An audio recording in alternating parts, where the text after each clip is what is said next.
Welcome to Food and Loathing, a podcast about dining in Las Vegas.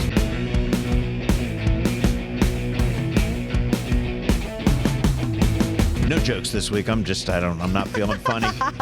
We're coming to you this week from Ocean Prime on the Las Vegas Strip. And by we, I mean myself, Al Mancini, and my co-host / engineer, Gemini Stevens, as well as Andrew Morgan from happyhourvegas.com. Of course, our producer, Rich Johnson, is producing the entire thing from our Seattle studio. Love you, Rich. He's probably getting rained on right now. Oh, goodness. Oof. No jokes. I got dressed up for nothing. Is that the deal? You throw out a joke, man. Is that how you dress up? Yo mama, so... Oh, God. We're doing Yo Mama jokes, are we? All right. Let's just do a whole episode of jokes. I like it. Okay, so look, we're here to meet the restaurant's new GM, John Headley, and chat with him a little bit. Also chat with Chef Gino Rappa. They will both be joining us in about 20 minutes. We also have interviews with Echo and Rig's Sam Marvin and Omakase Kyara's Winston Matsuuchi. Our friend LeAnne Notabartolo has spent this past week serving as our eyes and our ears on the floor of the International Pizza Expo. So she will share her impressions as well as some short interviews she did with Metro Pizza's John Arena, Michael Vakneen of Double Zero and Truly Pizza, and our longtime friend and the creator of his own line of Chili Crunch pizza toppings, Chef Adam Sobel. There you go. Nice. We also have Andrew Morgan right here in the house, which I guess, brother, that means we're going to get a live happy hour report from you later? In the flesh, my friend. In the flesh. Love it. With jokes. Did he dress? He didn't dress up that flesh very much, though. That's all I'm saying. I mean, it's With a flesh- collared shirt, but You know. He's showing off the guns, though. I know, you right? Okay. It's the gun show, not the happy hour show. Something new this show. We're going to be offering some highlights from our event calendar right after our restaurant reports. People keep saying we should mix this up, and I'm down with that. We've only been doing it for cool. 5 years exactly the same motherfucking way. People probably at home saying they could do it themselves. By the way, you're all welcome to come in and guest host any week you want. Anyway, so we're going to be doing those things to do right. We figure we'll do where we've been eating, and then we'll do where you should eat over the next I like week. that. We'll make that our Yeah. A block, as we say in the radio world. A block. I came from a big podcasting seminar on Saturday. yeah. I was actually up on the panel, which is like, Jesus, people trying to... I worry whenever I get asked to serve kind of as an expert on just about anything. Like, I will say, if people call me as an expert on the Las Vegas restaurant scene, Yeah. I'll take that, because I will say, without fear of being arrogant, I don't think anyone has written more about the Las Vegas restaurant scene during the first quarter of the 21st century than yours truly. Okay. Yeah. I think, like, so if you want to put me on your show to talk exactly about that and call me an expert, I'll take it, right? I will humbly accept, and I'll try to do my best. Anything else that you think I'm an expert on, I don't feel qualified. So, yeah, I got to tell a whole bunch of people how we run this podcast over the weekend. Did you mention the chewing sticks and popsicle sticks and chewing gum? That's That right. we keep, Right? That's what we keep it keep together, right? And I was up there with people from CityCast, and Yeah. David Rosen was up there, and I'm like, you might want to listen to these other people more than you Right. listen to me. But what the fuck? We're at episode 254, 55. Yeah. So we've done this Been a shit long once in a time. while. Been around. And we always start by telling you where we've been dining. The goal is that, like Pavlov's dogs, you will hear us speak and you will start drooling.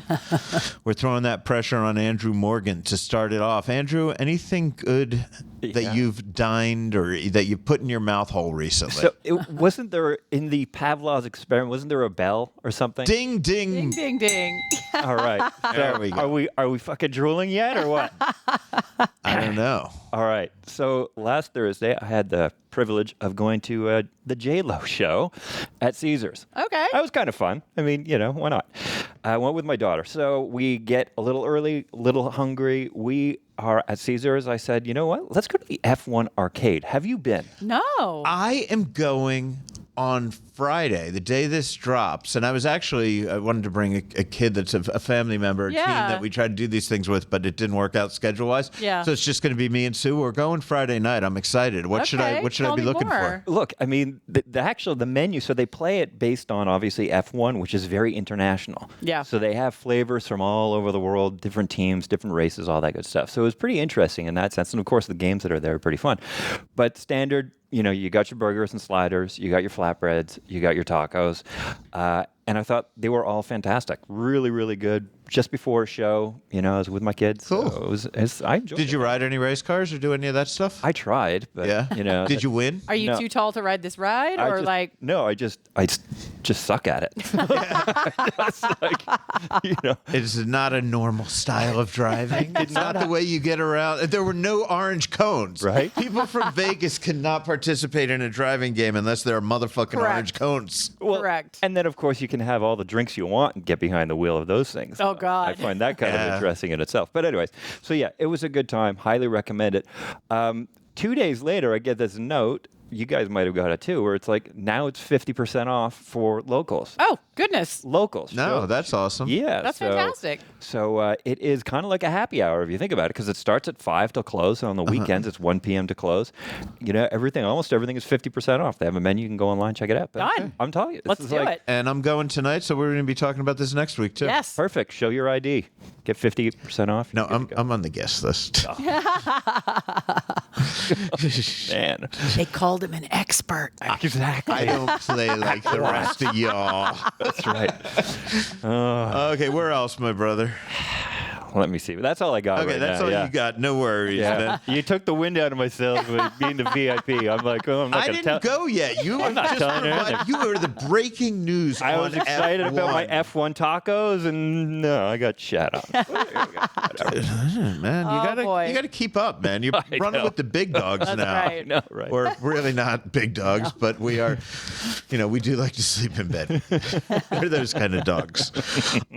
Jem, where you been dining? I've got to hit quite a few things up recently. I'm not going to go into really big menu talking, but I just want to talk more about the spaces. I spent some time over at the resort at Summerlin. I tried out Nomois. Some people, if you're on my social media, I didn't have the greatest experience. It wasn't that the service was bad or anything like that. I just had higher expectations given the pedigree of the place. But if you're in for like fast casual, quick dim sum, it's probably been frozen at some point.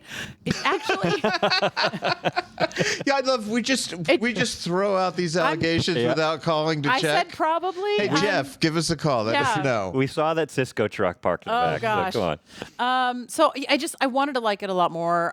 It was fine, but and it's close to my house. I'm not saying I'll never go back, but it wasn't what I was expecting given the way it was sort of advertised. In the same space or across the hallway from it, in this neighborhood food hall, there's For the Win burgers. I had a smash burger and a chicken sandwich that I enjoyed both really well. The burger was crispy on the edges, perfectly cooked in the middle. I actually really like the buns. They hold up with all the stuff because I like the lettuce and tomato and pickles. Yeah. All of the things on a burger. Did you get Brussels sprouts while you were there? I didn't get the Brussels sprouts, but I Fucking love food that court they with have Brussels them. sprouts, I man. know, What right? is that about? I think you told me that, and I remember going, "Oh yeah, there they are." Well, it's a spa, right? Isn't it? Yeah, gotta it's be not healthy. far. Yeah, No, the spa's all the way around. You got to go out one hallway and around to Right. the other Yeah. hallway. You hang out by the But, like, it's spa. all You're still- over by the food I'm court. a Yeah. spa guy, Yeah, you're a spa guy. it's the same building. So wait, back the truck. Yeah. Yeah, I want to talk about Nomois a little bit. A little bit, but Please. also, in the same sitting, you had dumplings, you had a No, I burger, did the and you- dumplings, and then I went back and I Okay. did the For the Win burgers and iPotzi pizza. Because I was gonna say, I gotta that's say, a lot of food. Andrew, I if you can't can't do now. that shit, you shouldn't be playing in this Right? pool. You shouldn't be swimming in know. this pool. I have actually done 2 tasting menu dinners. Oh, my God. Followed by dessert at a third party on the same evening, man. I know. I'm still trying to get over the Brussels sprouts. And that's why I'm fat. And let me ask you this about Nomois, Yeah, and please. I'm not about them specifically, because by the way, I went this week. I Yeah. had their shumai. I found their shumai absolutely what I would want Great. for a fast food, Yeah. kind of Nice. shumai. I think that us and our friends, we have had a lot of dim sum that's like Hakkasan level dim sum Absolutely. or Mott 32 level dim sum. Now, I've never lived in China. I've never even visited China. But as it's been explained to me, I mean, dim sum is like going out for a bagel and fucking coffee in the morning when you actually live in China. It is not fucking Mott 32, right? Like, so I kind of feel like people in Vegas that eat out at good restaurants may have unhealthy expectations of dim sum. That's possible. I think for what they charge, again, they rely a little bit on that pedigree. I just wanted a little bit more from it. Okay. Now, do you enjoy like Din Tai Fung and what's the one at the Palms? Tim Ho Wan. Tim Ho Wan, thank you. I knew you'd know that one. Do you like those guys? Yeah, they're not bad. Okay. Yeah. But you're not getting crazy about them either. No, here's the thing. What I want is I still want to go to those tiny places in Chinatown on Spring Mountain Road. I actually have one I'm going to mention where, whether it's a little bit expensive or maybe it's a lot less expensive than I thought, you still know that somebody is back there rolling the dumplings. You know that somebody is creating these amazing fillings. I just didn't get that from No Moi. You didn't get that vibe. Yeah, right. and I've been to a couple of Tim Ho Wan. The one here, if people wanted to go, I would absolutely go, but that wouldn't be the first place I take them. I had a better experience in Hawaii. So it's not always the same, and I totally get that. Some of it is your audience, some of it is what's available. So then what's your standard, so who do you love in Chinatown? I like Palette Tea Lounge. Okay. I like China Mama stuff. I love Ping Pang Pong over by the Palms. What is the other one that I just had on the tip of my tongue? And I lost it. I'll come back to it. Okay, but all the ones that are imported from big cities where they have received Michelin bib gourmands and stars and things, you've got no use for. They're fine. Okay. Yeah. I just like to know. No, absolutely. We like to know like where our standards are. Absolutely. What it is we my dig. thing is awards are great. I think they're great guidance, but I still think it's, as you and I have had a lot of these conversations, dining is such a personal thing. Yeah, absolutely. That I absolutely have friends that will travel the world and go find these Michelin places. I think it's really cool if I can find one, especially I've been to one in England where it was just this teeny tiny hole in the wall. It was fantastic gastropub. Yeah, I don't want Michelin to, by the way, recommend hole in the walls to me. I want them to recommend places that do fucking. Yeah. They should do what the Tire Guide says, which is make a special trip to have these restaurants. Because the other danger between some of these awards programs is that people either get so busy or feel like they're on such a level that they have to keep things up to whatever. I feel like other things might get lost in the shuffle because they're chasing this award thing. And I love food awards. I love all of that. But Okay. I'm just curious. Yeah. I will say this. I'm going to jump around a little bit. Ellie's Chinese on Spring Mountain. I don't know what the building used to be. I just got invited to dinner there tonight. You did, huh? During the day from 10 to 2, they have dim sum lunch. So I did that on Saturday before we had our event, which I know we'll talk about, and absolutely loved it. The only thing I had a problem with was one dumpling wrapper, and that's because it was made with squid ink, and squid ink can really change a dough, like if you've ever made it with pasta or something like that. So I totally get that, but the flavors were perfect. Everything else, super thin, but had that nice chew for dumpling wrappers. And the shrimp hargao is probably one of my favorites. Nice big chunks, not this mush inside.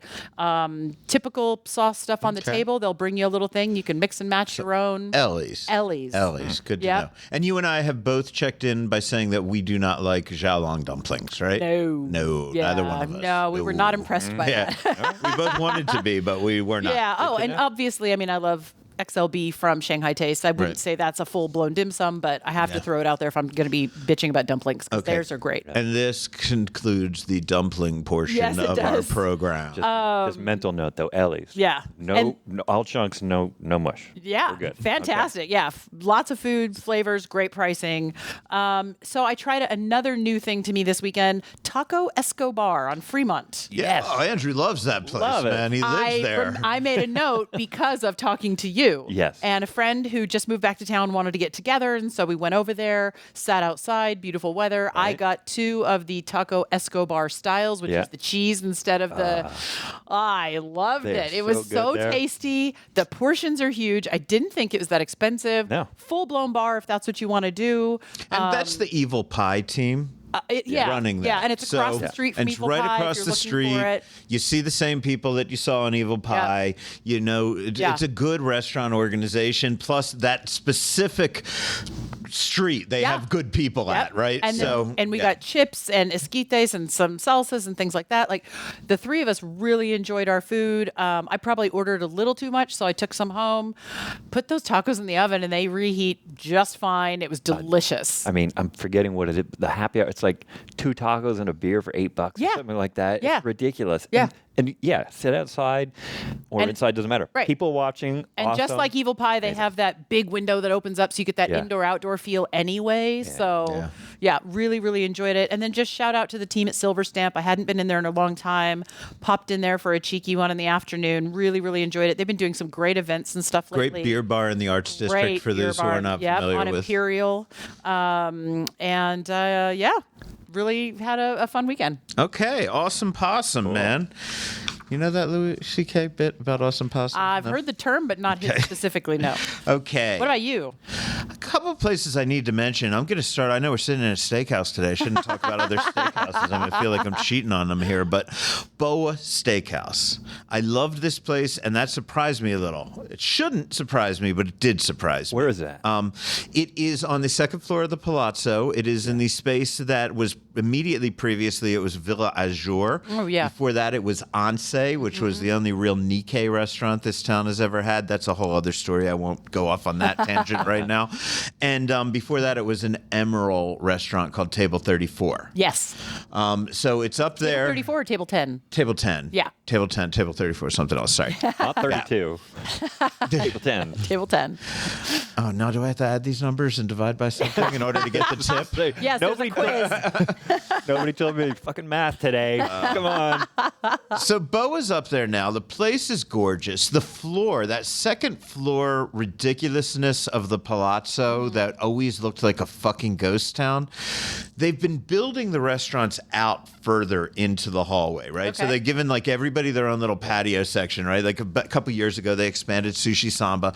Now this place has a patio that goes out there. Then even past that patio, they put couches and shit in there. So they're filling it up so it doesn't look like you're in McCarran on a day that nobody's flying, right? And it makes it feel busier. And you've got Flight, the dart places up there, and you know, all kinds of shit. So I like the vibe. Like Sue's super happy because she used to get so depressed when she go up there. She's like, it looks sad up here, but she's like, oh, it looks fun up here. So we went into Boa, and I'll tell you, Boa used to be here. It was in Caesars. It was in Caesars. We have somebody in the background here who's not supposed to be on. It was in Caesars when you worked over there, right? Yeah. Forum Shops. Yeah. I never went because I was like, man, it's an LA fucking steakhouse chain. But we have so many great homegrown concepts. And why am I going to care? I did used to go to Sushi Roku, which was the sister restaurant of them. I liked Sushi Roku quite a bit. After Boa closed, I started to get to know a lot of people, but see at parties, a lot of the people who had worked there, and they were like legit hospitality people, right? Like the kind of people that I would associate with the companies that I really, really respect. Yeah. Like the Mina Group and whatever. It doesn't matter who, but there are companies I respect. These guys all had that caliber, so I really enjoyed meeting them. So I was excited. I'm like, okay, Boa's coming back to town. Let's see. Jesus Christ, they knocked it out of the park. The room is beautiful. Service is absolutely fantastic. Food was extraordinary. Started with an amuse-bouche of some tartare and some salmon roe. Some spicy tuna cones with caviar and gold on top. Oh, yeah. Great scallops. A really wild tartare. And actually, I think this one would have been even better if they didn't add the dry ice, right, to make it smoke. Right. But they did that. But it was like 3 batches of the tuna tartare, and then each of them had golden tobacco on top. Oh. Right? Hello. And then sitting on top of them was like a lavash, like a cracker, right? With a thin layer of tuna over that. and then the dots were like lime and coconut dots, and then you mixed it of just sauce on the thing, right? And then you just mixed it all together. It was so fucking good. That lime and the coconut and drink it all down or whatever they say. You know? I was gonna. It was goddamn good, man. It was really, really great tartare, and you know I eat tartare fucking 3 nights a week, right? Yeah, exactly. Like it's like I live off of tartare, so I had to be very impressed. The Wagyu cigars, again, this is a phyllo dough kind of cigar with that stuff. This time it's stuffed with Wagyu, but it was more the Moroccan-y type seasoning that came with it that really blew me away. I loved those. They do a tableside Caesar, and I will tell you the best use of anchovies in a Caesar salad I've ever had. No kidding. Enough. They first of all, it was evenly distributed throughout, right? Because you know, in a Caesar, they try to distribute it throughout, but you're always like, I just ate 7 anchovies in that one bite and none in the other. And but no, this worked. And I told you if I didn't know it was a Caesar salad, I didn't know anchovies were a vital ingredient. Yeah. I think in the back of my head, I would have been like, what is that seafood taste that I'm tasting in here? Not what's that source of salt, which is what you often feel, right? So, I really, they do a great Caesar, and I'm not a Caesar guy. Sue has been really on a big halibut kick lately. Yeah. So she did some halibut in papillote, some halibut in paper, and it was with capers and cherry tomatoes and grapes and greens, and it was fucking delicious. I ordered a bone-in dry-aged ribeye. And the manager tried to convince me to get something else, so I let him convince me to get some crazy Wagyu, but he didn't cut it off at this pass soon enough, so I got the dry-aged ribeye, which is what I fucking wanted anyway, so it was great. Really, really good. Just the perfect flavor, right? 14 days, so not the funk of a long dry age, but enough dry age to give it flavor. Great, well-seasoned steak. The beef, I mean, it looked good. It tasted good. It was great. It didn't need it. I got it with some chimichurri.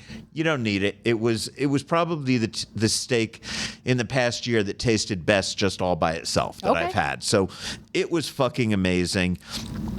The sides, I got a corn creme brulee. Ooh. What? I kind of thought it was going to be a corn custard. I mean, by the way, I could have read the menu closer, but I didn't. I thought it was going to be like a corn custard with a brulee on the top. It was actually creamed corn with the brown sugar brulee or the sugar brulee on the top. So that was a little weird. There's definitely still the corn kernels in it, but it was fucking good. I like cream corn. I like corn, man. I like sweet corn, you know? So adding sugar to corn, I'm going to be okay with. Yeah.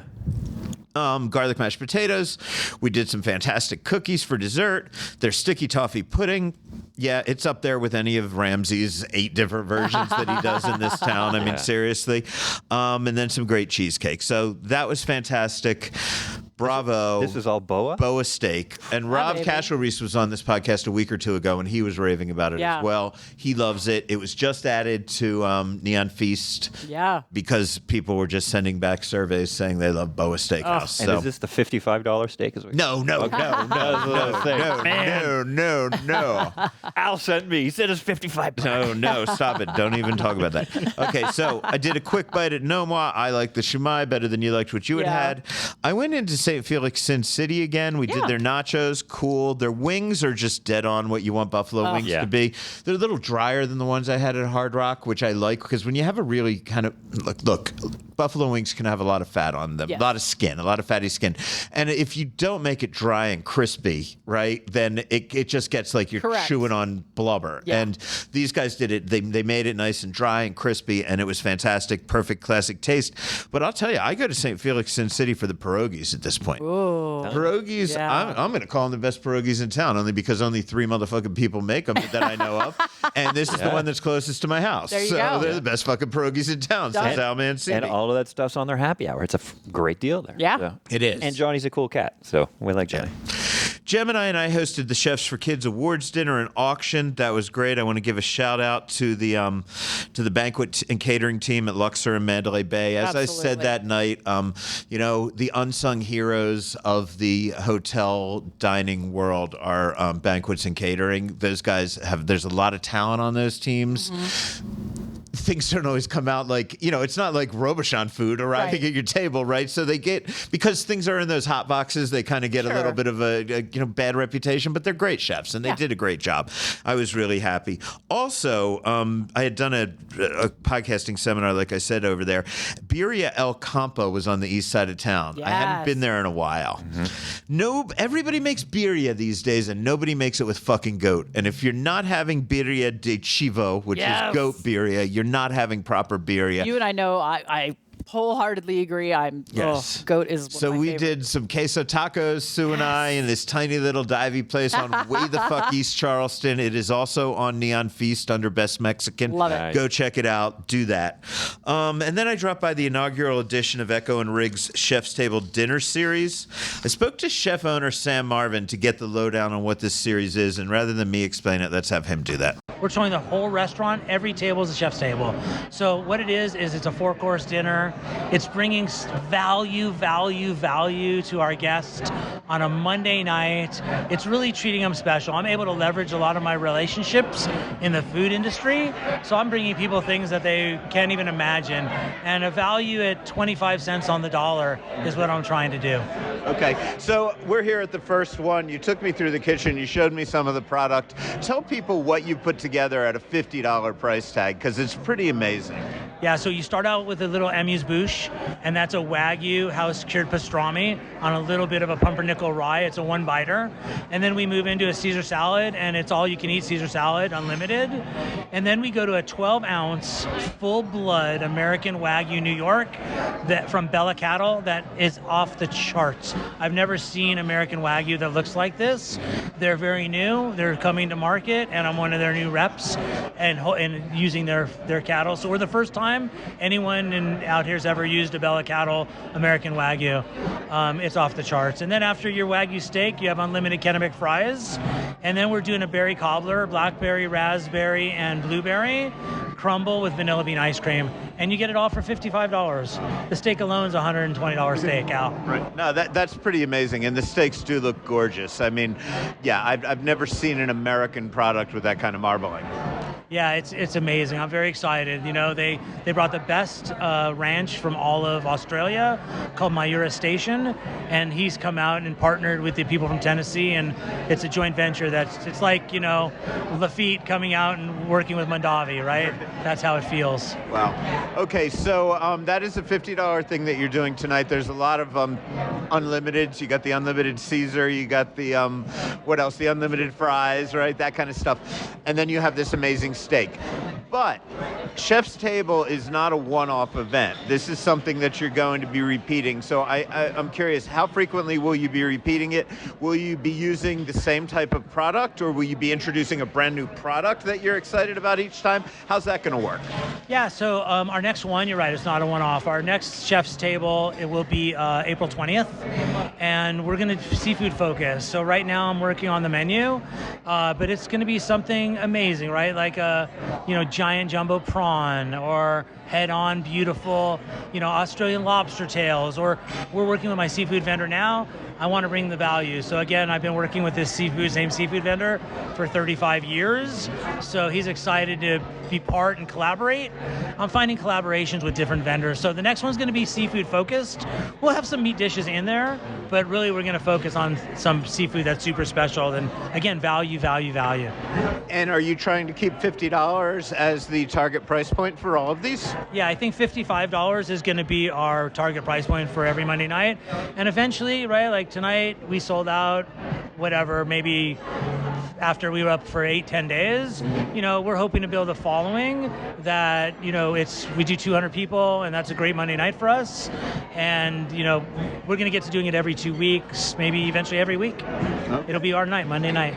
And I should mention, at least tonight, you can upgrade. If you want to, if you want to be a baller, there are some add-ons, right? Yeah, so we have 3 add-ons. We have, for $6, you can get garlic Bloomsdale spinach with sauté with garlic. You can get mac and cheese, our famous mac and cheese, or you can get a 2 shrimp cocktail, which we're using Oishi shrimp, and I think that's like $11 for the shrimp cocktail. And then we curated a beautiful cocktail tonight to match our dinner. Since we know what you're eating, now we can curate your beverage as well, right? So we have a blackberry jalapeno infused tequila, and we're making our version of a Cadillac margarita tonight. That's going to sit beautifully with your steak. And then we have 3 wines that we're focusing on tonight. One's a Justin Sauvignon Blanc. I think it's a Two Hands Cab and maybe the Isosceles. I'm not sure, and a blend. But we have 3 different wines that we're focusing as well that do really well with the meal. And now this is the section where we're going to start running down cool upcoming things to do, mostly taken from our Food and Loathing event calendar. However, this week, we're also going to give you something that's not on the event calendar, Easter options. Yeah, we don't do like holiday things on the event calendar because a holiday is not like a weird event that you don't know about. Yeah, exactly. And we just have, like, I love the term you used earlier. We have so many organic options here in Vegas. I'm not talking about organic food. I'm talking about homegrown kind of stuff. That the holiday thing for us, there's just so much going on that we throw a few things out there, like this is a great way to do it. But yeah, focusing on the holidays, there's just too many great things in Vegas to kind of. And I think that goes the same with like themes in general. Yeah. You know, like Mother's Day. Yeah. No, all the, Well, that's a holiday too. Yeah, because WrestleMania. Yeah, Same exactly. thing. You're never going to not find options for those. So. And by the way, restaurants don't even send out the details until like 3 days beforehand. Right. I mean, I literally got one of these today that we're about to Chasing them announce. down is tough. Yeah. Especially when you're trying to do it for media. So for you guys, let's start with some Easter stuff. We've got Ferraro's serving a 3-course dinner for $75 per person. That's from 4 to 10 p.m. Bouchon is going to have 3-course specialty brunch menu for $80 a person from 8 a.m. to 1:30 p.m. Trattoria 57 up at Aliante Casino, 3-course dinner for $55 a person from 4 to 9 p.m. And Pisces at Wynn is going to offer 3-course brunch menu for $99 per adult, $49 per kid under 9. That's from 11 a.m. to 3 p.m. And then also this week, April 9th at SW Steakhouse, there's a cooking class at noon. You can get information there on the Wynn website. That one's actually on our event calendar. Oh, that one on our event calendar. Perfect. Go to foodandloathing.vegas. And there's going to be an Easter brunch here at Ocean Prime, but we'll have them tell us about it when we come out. Coming up, we've got Happy Hour live this week and the news. But first, we've got Chef Gino Rappa and GM John Headley of Ocean Prime joining us. This is Food and Loathing.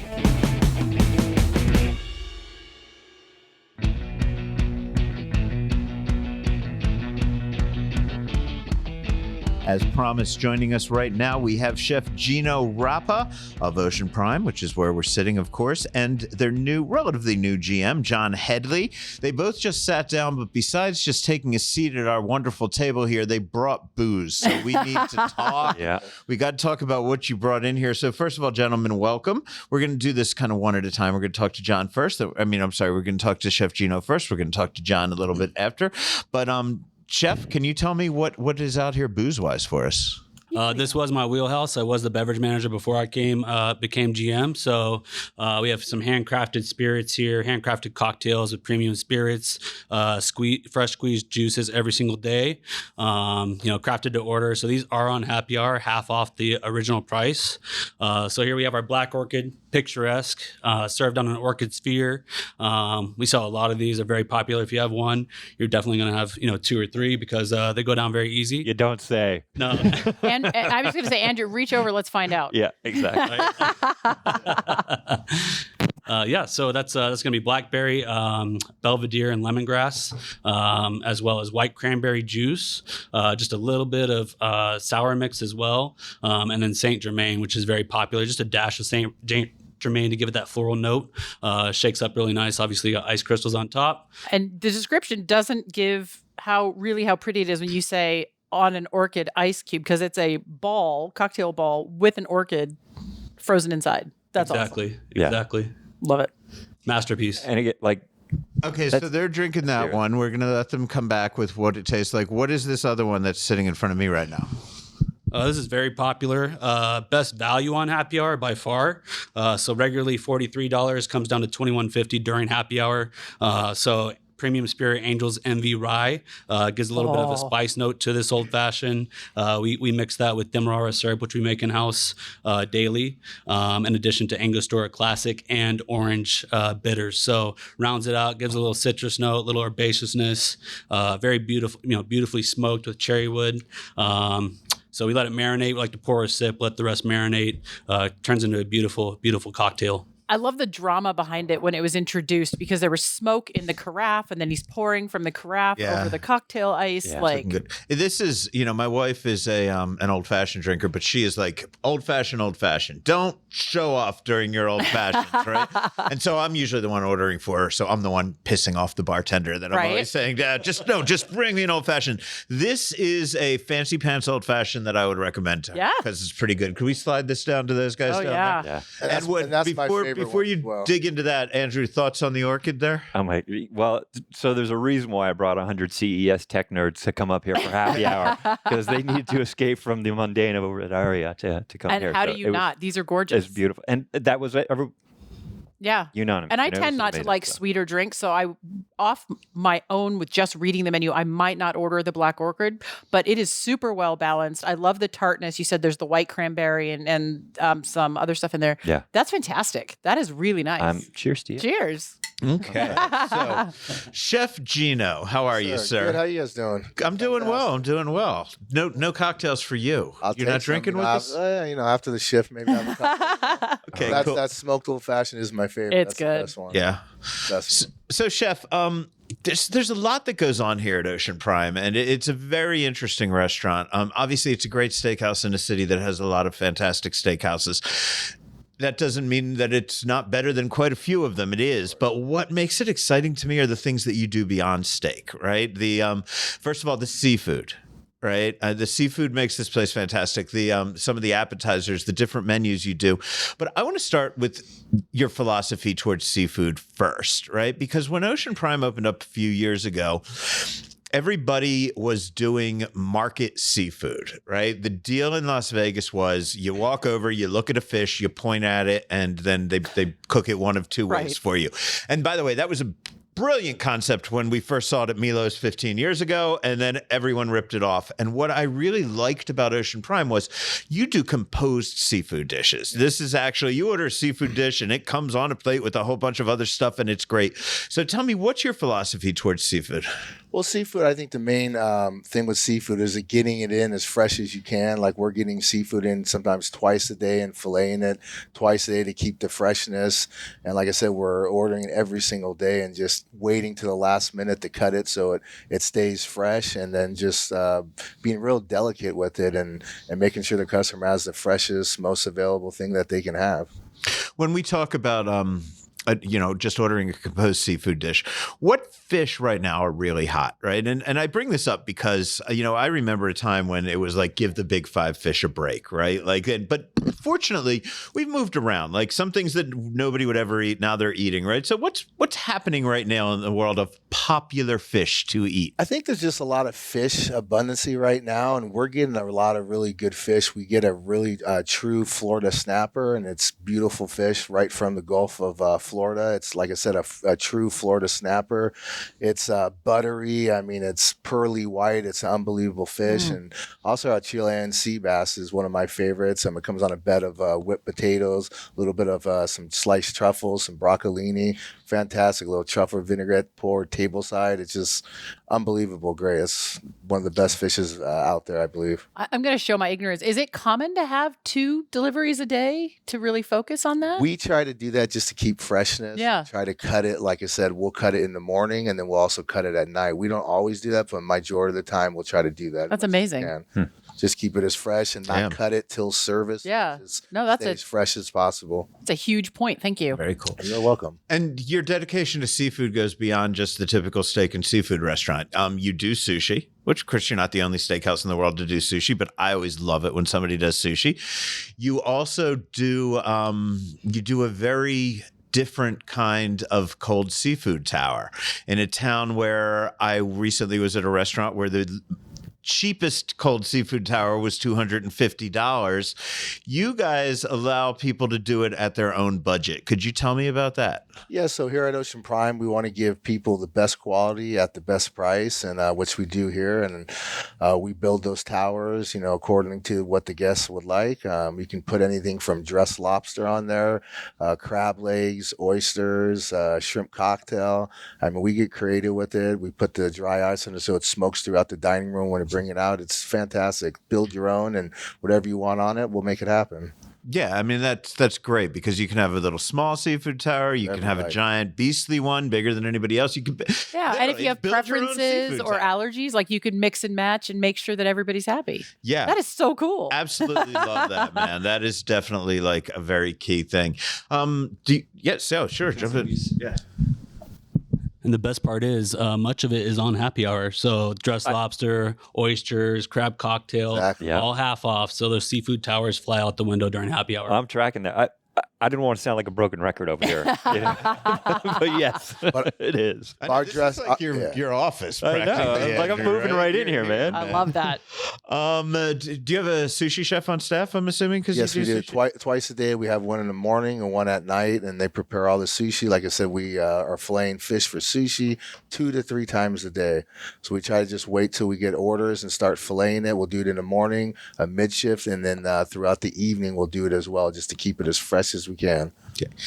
Caviar service here is interesting. No, look, I rarely order caviar service. I'm fortunate enough that a lot of times people will send it out to me, but like on those times that I do try to order caviar service, I always end up going, what the fuck did I just bill, right? Like, and if mom's in town or something, I'll do that. But normally I can't justify the price tag, but your caviar service starts at $125, which is pretty freaking reasonable for an ounce of caviar. Yeah. So tell people how you. So caviar is great. We have a couple different options. We have one. We do chips and caviar. We do fresh Kennebec potatoes, and we make fresh potato chips just like sushi 2-3 times a day right before service, so they're nice and crisp. And then we do a little bit of sour cream and a little bit of caviar right on top. You have a little of cooked eggs, some fried capers, some pickled onions, and it's a great little just to mix it all up and get a great caviar service. We also do one with that's a smoking tower. You can get it with some vodka, and we have a little Berlini pancakes that come with it as well. So a lot of different options we have with caviar, and it's been with happy hour too. You get a great deal on the caviar and happy hour. It's an amazing deal here in happy hour. Of course, you've got a nice steak selection. You're a steak and seafood house. 8 different steaks, 8 different accessories that you could do to that. Is there? Oh, wait. What do we got? We got delivery. Food just showed up. Ding, ding, ding. Oh, my God. Look at this. Food arrives at the table. And these are things from the sushi menu. So, Chef, would you forget what I was just asking you and tell us what just arrived? Yeah, so what we got in front of us, we got a prime roll, which is unbelievable. It's almost take on a surf and turf. It's great. So we get our 8-ounce filet, and we actually slice it like a carpaccio. And then what we do is we roll our sushi roll. We put a little bit of green onion, a tempura shrimp inside, cream cheese, and then we top it with that sliced carpaccio and a little bit of eel sauce on top. It's great. It's like a little surf and turf action. Right next to it is one of my favorite is the lamb lollipops.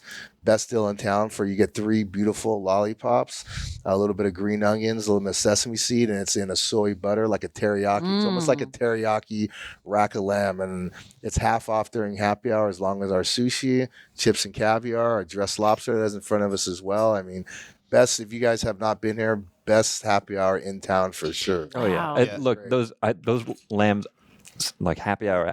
It's absolutely rock and roll. They're so good. I always feel bad because you have so much good stuff on the happy hour menu. It's always like, okay, do I have room for a lamb? Of course I have like a room for a lamb. But like, I mean, that could be an entree for somebody at dinner. Absolutely. And what do you pay for that at happy hour? $17. $17. Holy shit. That's amazing. And our dressed lobster. Every time we're here. One of my favorites too is our dressed lobsters. You basically get in a whole tail dressed in a jalapeno citrus vinaigrette, which is unbelievable. We poach it, we cool it down, and then we dress it with a little jalapeno vinaigrette with a little bit of parsley, and it's just unbelievable. It's built back into the shell, and it's easy to eat. And it's overflowing. There's a lot of meat in it. It's unbelievable. And like I said, happy hour half off as well. So amazing. It's a great deal. Chips and caviar, like I was talking about. You got like fresh Kennebec potatoes that we're cooking 3 times a day. A little bit of sour cream, some pickled onions, some fried capers, a little bit of some egg yolk in there. I mean, it's just unbelievable. Pardon my chewing. That was a great crunch in the ears. I know.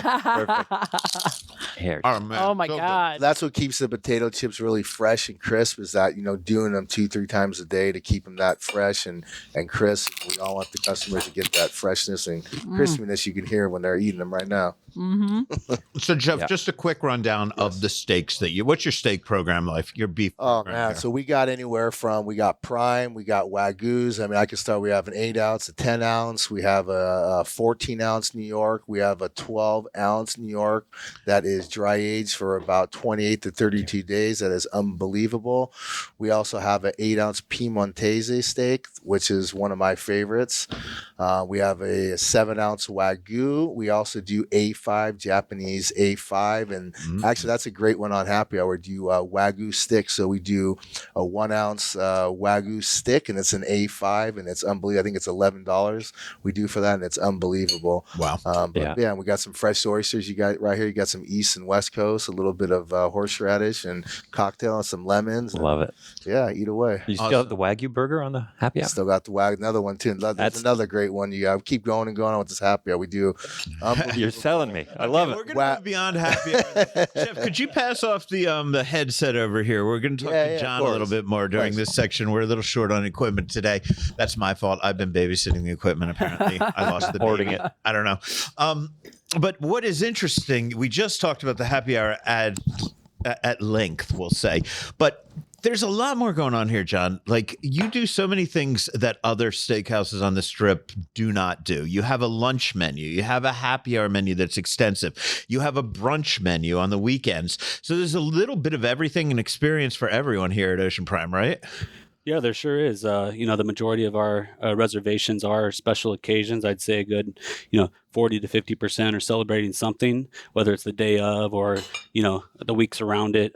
People gather here to celebrate. But we try to make a point to let guests know, we're more than a special occasion restaurant. You can visit us for, a quick bite at lunch, on a Monday after a long weekend for happy hour. And then, of course, our jazz brunch is very popular, gorgeous setting, especially this time of the year. When the weather is right, the terrace is definitely the place to be. Chef curated menu. It's not a buffet. So there's a lot of unique, very intriguing items on that menu.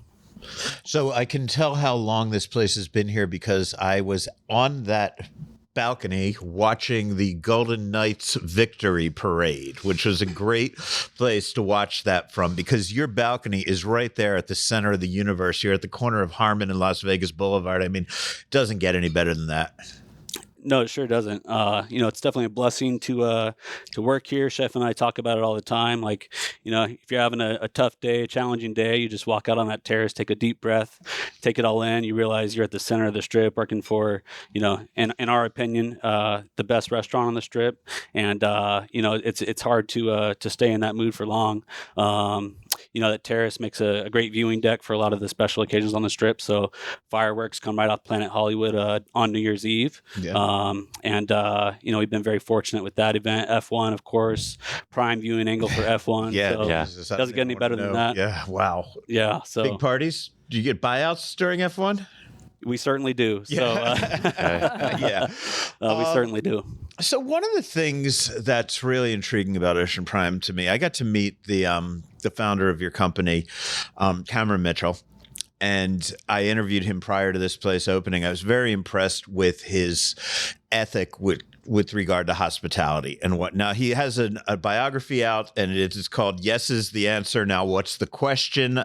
I've read that book. The idea is that hospitality is always about saying yes to people. One thing in that book that I read was that, like, for example, if somebody comes in here and orders a milkshake and you don't have a milkshake on the menu, you're expected to get them a milkshake. Now, that sounds insane, but what's it like working for this guy? Well, I mean, it's been just an amazing experience, honestly. Those culture pieces really align with my management style, and I think every associate we have here is yes is the answer. So really, it kind of simplifies things for us. Cameron likes to say, saying no is easy.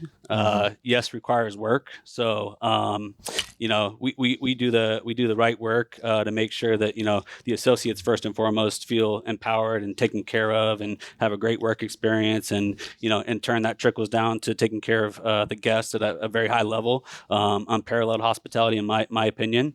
Working for him is just it's a true joy, true pleasure, because you can feel it when you walk through the doors. I think we got something magic going on right now, and guests, it's like a breath of fresh air. You walk through those elevators, hopefully you didn't struggle too hard to find us, but that's another story. We should tell that story because if people want to come here, they need to know how to get here, right? Yeah, right. So I'm going to let you finish your thought, but then we're going to talk about that. Perfect. I'd love to. Yeah. No, but we just like to, we keep it light. We keep it fun. Another one of our values, work should be fun. So the moment we stop having fun, it really takes a turn for the worse. So we take great pride in what we do.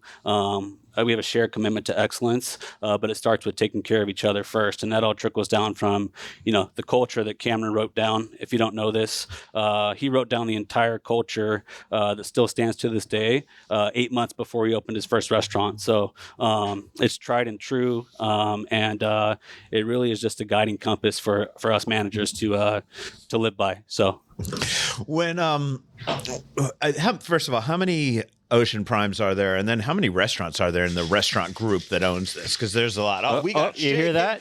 We got shaking. Yeah, we do. Over, Waking up man. time. What are we shaking, sir?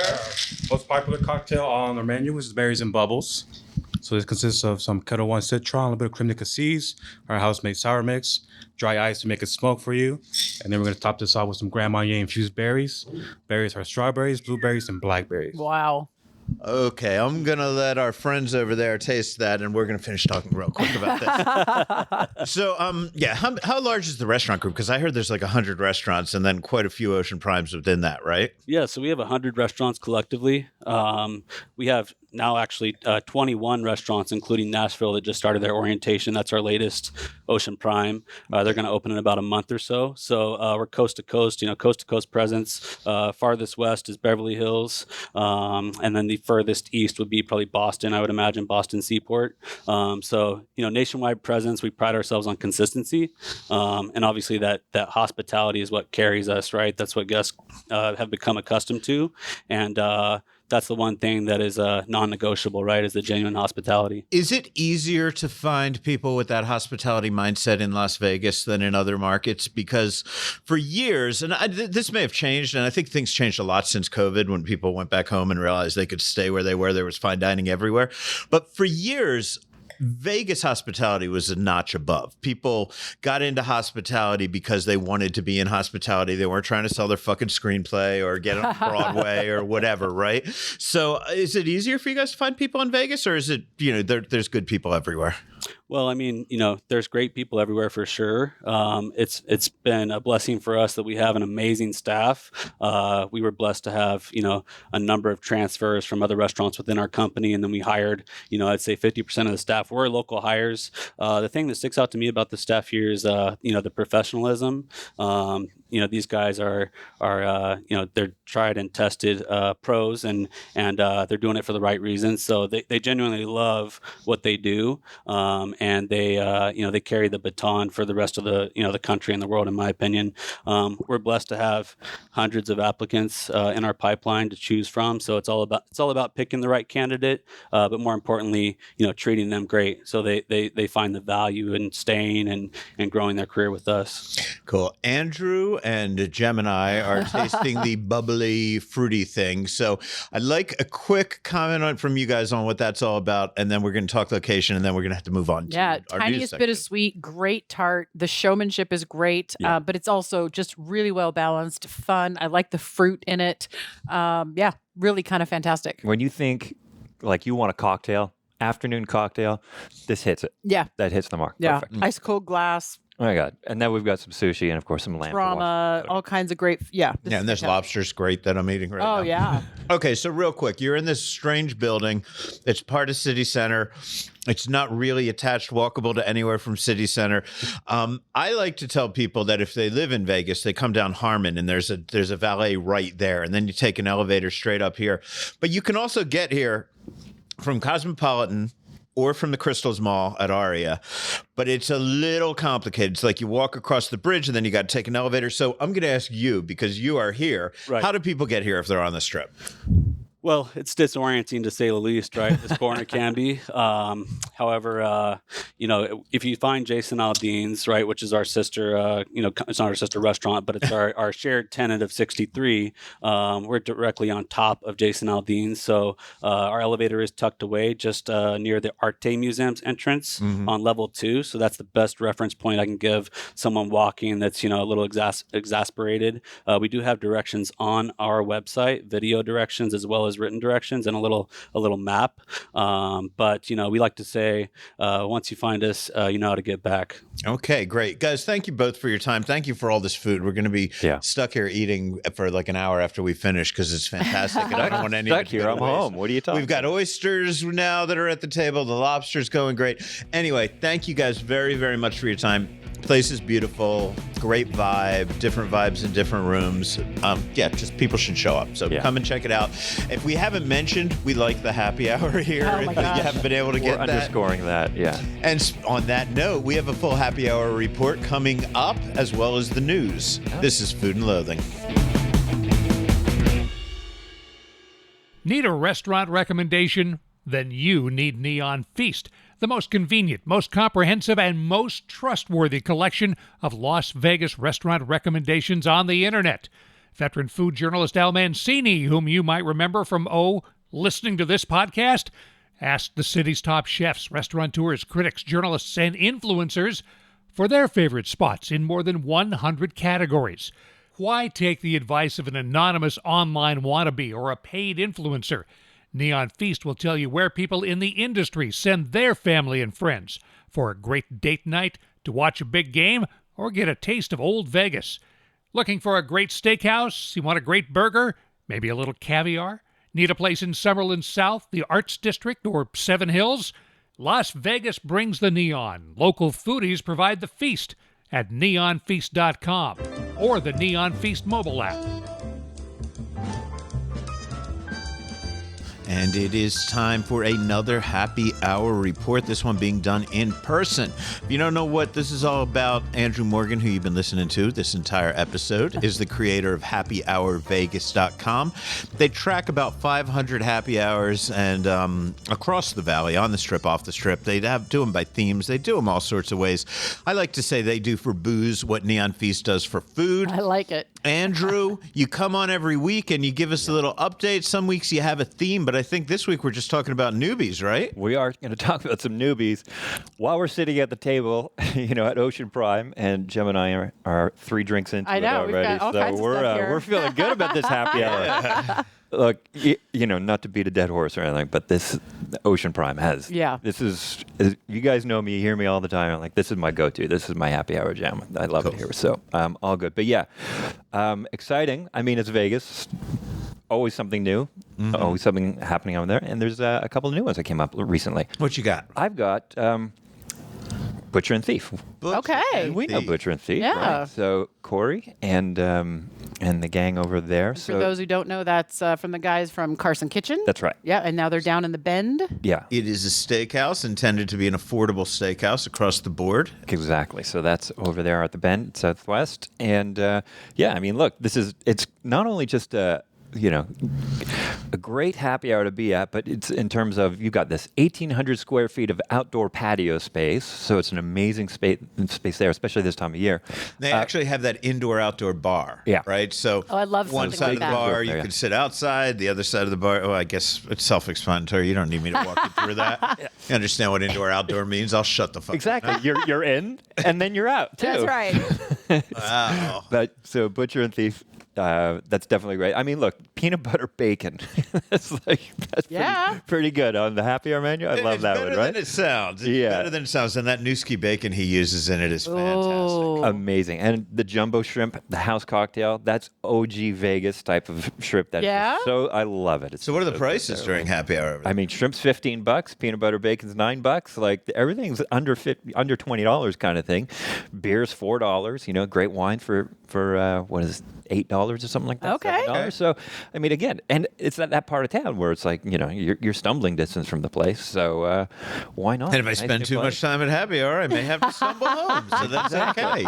So when did they open, anyways? Butcher and Thief. It's been December? 6 months? I would say 6 months, Give or just take? to be a rough estimate. Yeah. So they've been open for say 6 months, but happy hour is relatively new. It's like within a month, 6 weeks ago. So definitely check that one out. It is Monday, Fridays, 3:30 to 5:30. Monday through Friday, so perfect after work happy hour. Absolutely. They don't need to get extra crowds in there on the weekends, man. The Bend is crushing. It's it's packed. You've got that Evolve, St. Felix, Butcher and Thief, and then a bunch of other newbies. Breeds for dessert. Exactly. Which is always good. So. You've got if you want to wait on a long line for a fantastic burger, you've got With Love Always. Oh, yeah. There, so exactly. Yeah. Lots of good energy in that place. It's cool. Brief So joint. definitely recommend. Second new place, Amada, Modern Thai. I don't know if you guys have seen this down in Sahara.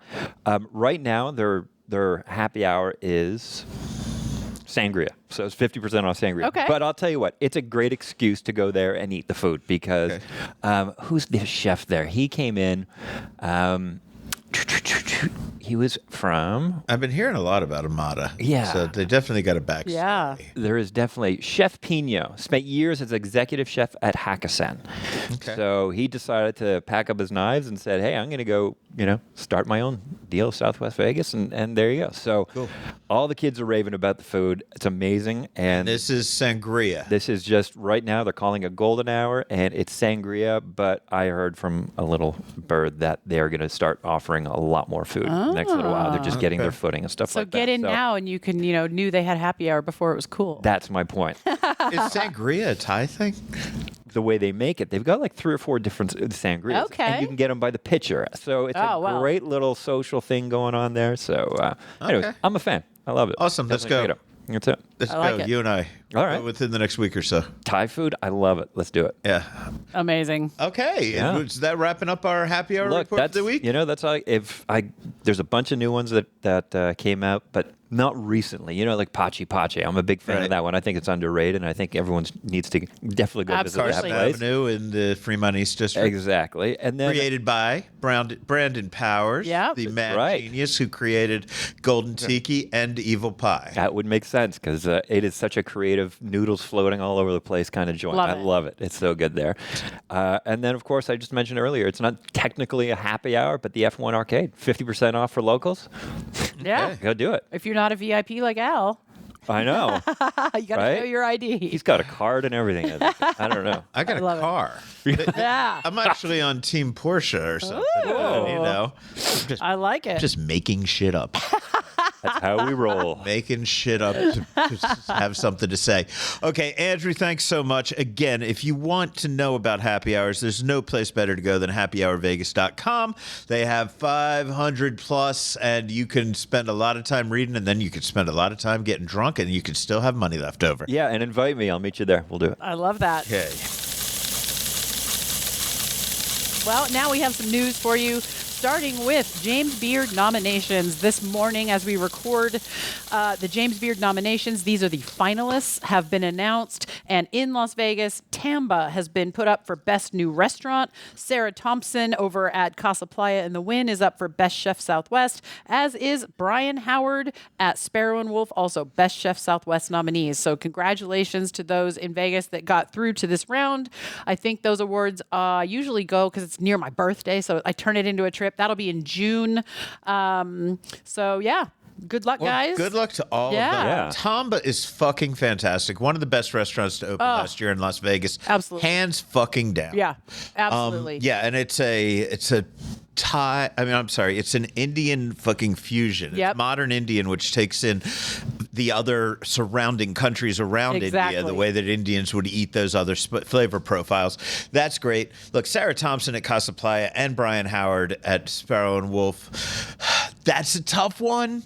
But right now, I am so on Team Brian Howard. I want him to get a Michelin star. I want him to get a fucking James Beard Award. I hear you. I want this to be the year of fucking Brian Howard, so I am going to be rooting for him. Fair. Because he deserves it. But Sarah also deserves it. She is one of the best chefs in Las Vegas. And I think she doesn't get the kind of attention because a lot of people don't like to go for super fancy Mexican. Like a lot of people can't wrap their head around the idea of super fancy Mexican. And she does it so well over at Wynn Las Vegas. Absolutely. And here's the thing, shout out to the team as well, because it's super fancy Mexican, but it's also super approachable. You don't have to worry about being dressed to the nines.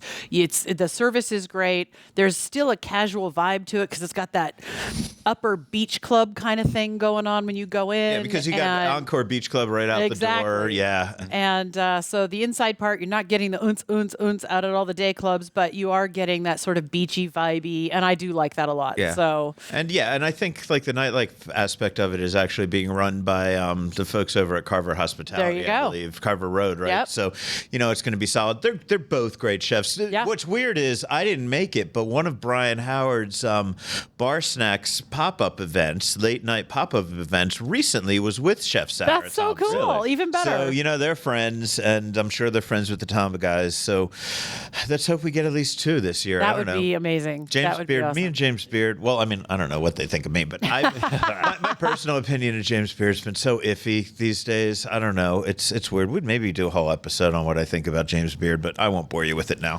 Dear. Well, congratulations, all 3 of you. The Pizza Expo was in town this week, and we were unable to attend, Al and I, but our good friend LeAnne Notabartolo was there, and we asked her to sit in for us a bit, do a quick rundown of trends, sightings, etc., and this is what she had to tell us. A lot of the flour purveyors were showing off their education about natural fermentation of doughs. And we saw that across the board in both the demonstration kitchens and the competition kitchens. We also saw a lot of brand new non-dairy products that supposedly melt better than things that were previous.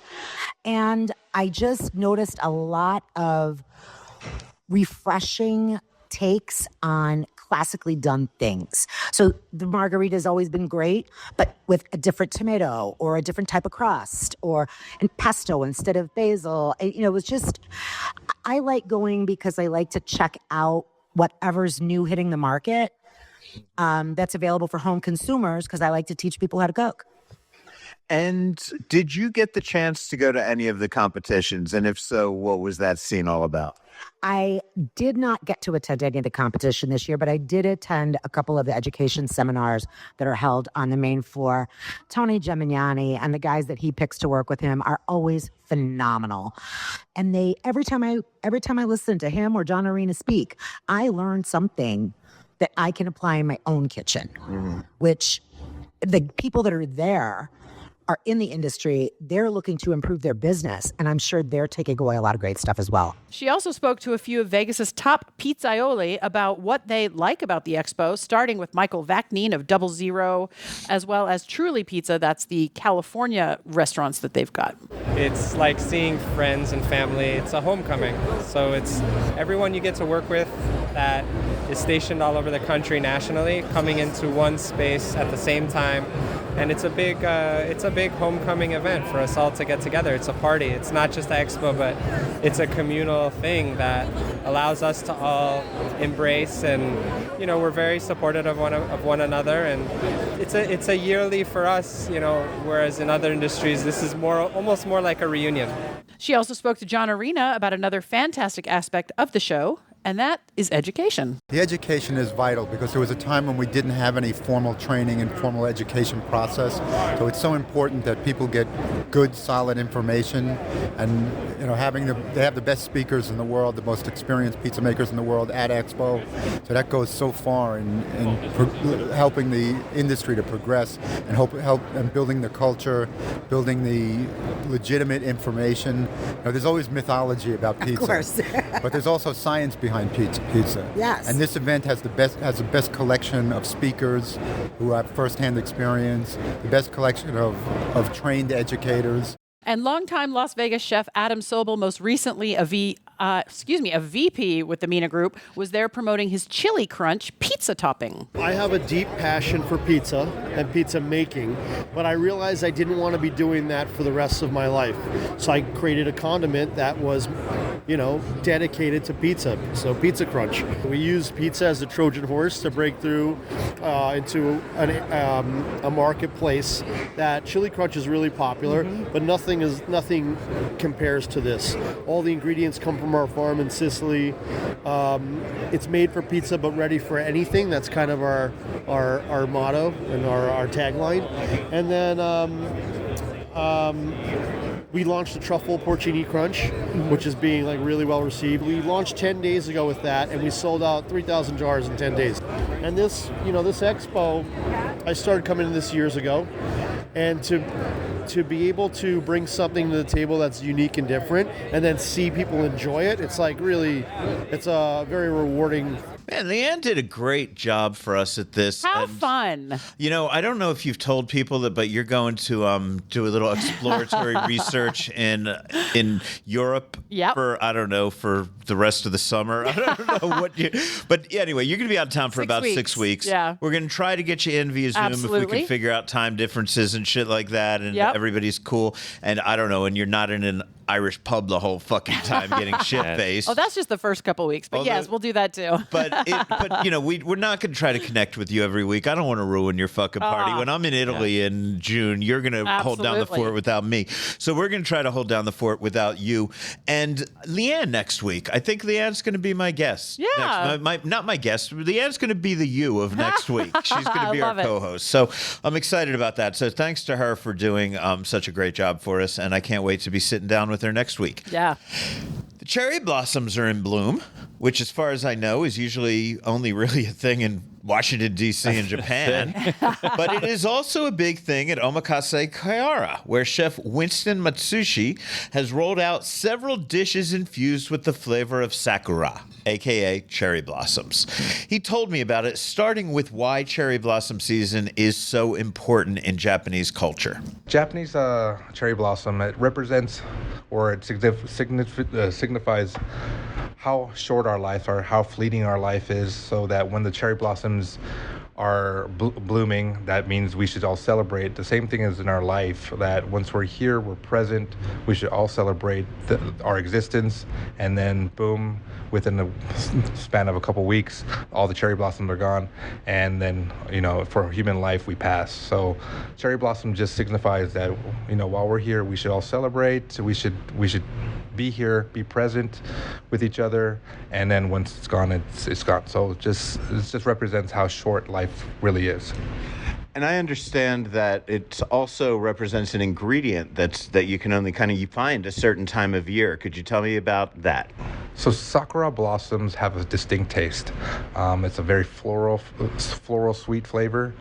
Usually it's in Japanese confection or Japanese sweets. So how we're going to incorporate it in the restaurant is we're going to make a cocktail out of it, our carpaccio with a Japanese sea bream, which is also in season at the same time, and we're going to also do traditional sweets. And when is that menu available? Starting April 1st. And how long? All the way through the month of April.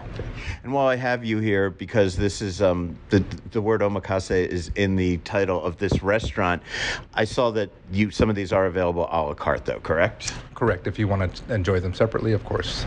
I love this story, and I don't even really drink, but the aviary, the cocktail concept from Chef Grant A. Schatz will run a month-long residency at the Vault inside Bellagio. By the way, gorgeous fucking room. And that is from May 1st through May 31st, Wednesdays through Sunday. This is all during the time frame when Alenia, which is Grant A. Schatz's mind-blowing fucking Chicago restaurant. If you think you've seen what used to be freely called molecular gastronomy, right? If you haven't eaten at El Bulli in Spain or at WD-50 in New York or at Grant A. Schatz's restaurant Alenia, you have not seen molecular gastronomy. And he's bringing Alenia to Bellagio as well for a month, and that's going to be in Michael Mina. But this is the cocktail version of it, and it's going to be in the vault. The experience features a 3-cocktail flight with prepared bites, so you're going to get some of that food to go with it. And by the way, this is millennial gastronomy cocktail, right? Yeah, millennial, whatever. You know what? I never use that phrase because, like, Jose Andres would always yell at me. He calls it Spanish avant-garde, and he says if he fucking invented it, he should be allowed to fucking call it what he wants. And I kind of go along with him on that. But and there's a long story, but you know what I mean. Anyway, so you've got Alenia at Michael Mina. And it's going to start at $600 for a tasting menu there. And then you got to add your wine pairings and blah, blah, blah, blah, blah. Yeah. So it gets pricey. As I've always said, you can't say whether something is worth it unless you have the fucking money to spend on it. And I'm not going to pretend that I or a lot of people I know can do that every time, right? And you may not have that money. So instead, you could do this $175 per person. You get 3 cocktails, which are going to blow your mind, I'm sure, plus 3 bites of Alenia level food, which for $1.75, again, not cheap, but well worth doing. And there's going to be an a la carte menu of cocktails available for walk-ins. So this is a great story to me. You got Alenia, you got Aviary. It's going April and May. Alenia starts April 16th. Aviary starts May 1st. And yeah, you could do the whole Grand Ashats thing. So that's fantastic. Oh, sad news. Robert Lamelli has exited Atomic Golf, and he's a longtime friend, and he's been in so many great restaurants over the years. I'm awaiting news on his next adventure, but according to what I saw on social media, it's going to be on the Strip somewhere, so I'll let you know. That is about it for this week. Remember to read foodandloathing.vegas for Bob Barnes' weekly column, lots of news, and our event calendar. Hear me on Highway Radio. Read Andrew's work at happyhourvegas.com. Read me and Andrew at lasvegasadvisor.com. Shit, I owe them an article today, don't I? Did you do yours, Andrew? I've been doing it once a week. Oh, see, I've only doing it once a month, and I'm behind. Right. Anyway, I'm Al Mancini. I'll be back next week with LeAnne in the co-host chair. For now, on behalf of Rich, Gemini, Andrew, and myself, we want to thank all of our guests, LeAnne Notabartolo, John Arena, Michael Vakneen, Adam Sobel, Winston Matsuuchi. I think that's it. Thanks, everybody, for listening. Happy Easter. Happy Passover. I know I missed Ramadan, but I hope all my Muslim friends had a great holiday then. If you're pagan, just enjoy the motherfucking springtime in Las Vegas. Maybe hide an egg or something. Everyone, remember, eat well, tip well, and always stay hungry.